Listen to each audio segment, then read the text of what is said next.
Assalamualaikum warahmatullahi wabarakatuh. Baiklah, kami di sini dari kelompok Palembang 7, yaitu saya sendiri, Bella Almira, dan rekan saya, Madu Pratiwi. Jadi, di sini jurnal yang kami tuju itu adalah jurnal seni dan budaya, yaitu jurnal Mudra, Isi, dan Pasar. Nah, di sini mentor kami itu adalah Kak Nabila.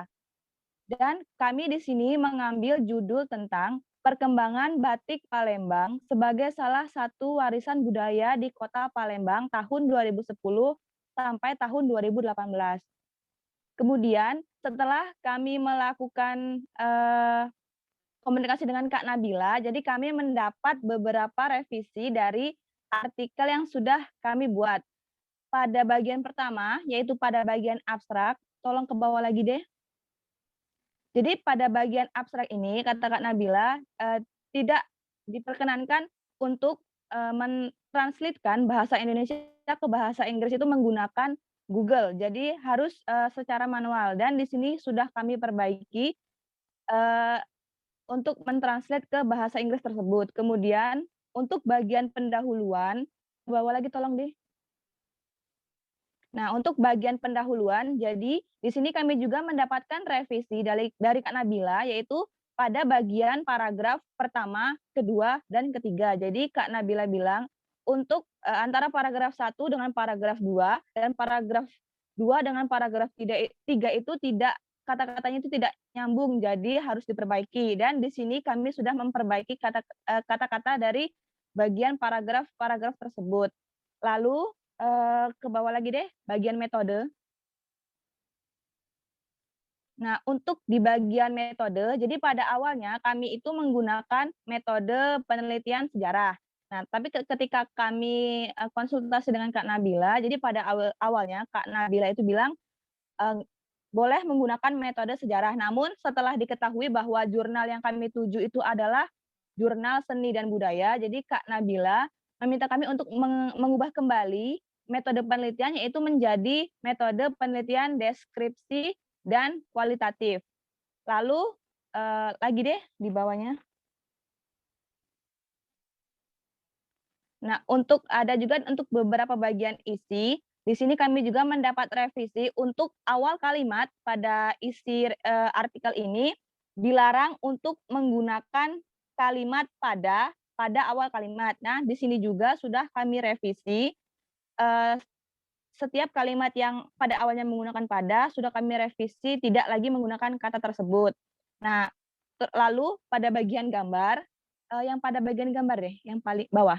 Nah, di gambar pada awalnya, jadi kami itu memasukkan gambar dari hasil observasi kami dan wawancara dengan narasumber itu, kami itu langsung memasukkan gambarnya satu persatu, tidak digabungkan. Nah, saran dari Kak Nabila itu, jika ingin memasukkan gambar itu harus disatukan agar terlihat lebih rapi. Kemudian yang terakhir itu, Kak Nabila memberikan, saran bahwa kami harus memasukkan beberapa sumber jurnal internasional dan jurnal dari jurnal Mudra ini dan kami sudah menambahkan beberapa jurnal internasional dan jurnal dari artikel Mudra. Nah, mungkin itu saja beberapa revisi dari Kak Nabila, untuk selanjutnya akan dilanjutkan oleh rekan saya Madu Pratiwi. Kepada Madu kami persilahkan. Terima kasih untuk Bella. Selanjutnya saya akan menjelaskan revisi dari Mbak Rani. Ada tolong ke atas deh, ke judul. Nah, pada revisi yang diberikan oleh Mbak Rani, itu Mbak Rani tidak banyak memberikan revisi. Itu revisinya itu hanya di bagian judul, penelitian terdahulu, dan metodologi penelitian. Nah, pada judul itu komen dari Mbak Rani itu silakan diperbarui sesuai yang disarankan mentornya terlebih dahulu. Nah, sebelumnya itu kami sudah mendiskusikan dengan mentor kami, itu Mbak Nabila. Nah, Mbak Nabila setuju dengan judul yang kami serahkan, itu perkembangan batik Palembang sebagai salah satu warisan budaya di Kota Palembang tahun 2010 sampai 2018. Nah, untuk selanjutnya turun ke bawah deh.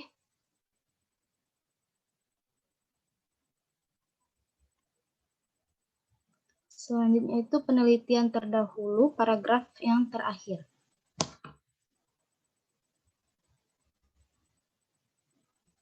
Nah, di sini Mbak Rani memberikan komentar itu penelitian terdahulu usahakan dari artikel yang terbit atau bukan skripsi. Setelah menjabarkan penelitian terdahulu, silakan uraikan apa yang baru yang akan diuraikan dalam artikel ini.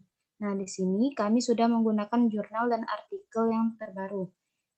Di paragraf terakhir ini, kami perbaiki yaitu secara keseluruhan, referensi artikel dan jurnal yang membahas tentang batik Palembang hanya menjelaskan tentang dampak ekonomi batik Palembang bagi para pengrajin ataupun penjual.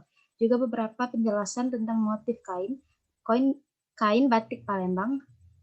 Urgensi penelitian ini mengetahui dan mendeskripsikan bagaimana perkembangan batik Palembang pada masa sekarang, terutama tahun 2010 sampai 2018 untuk pelestarian batik Palembang, sehingga dapat dirumuskan solusi berkelanjutan untuk jangka yang panjang.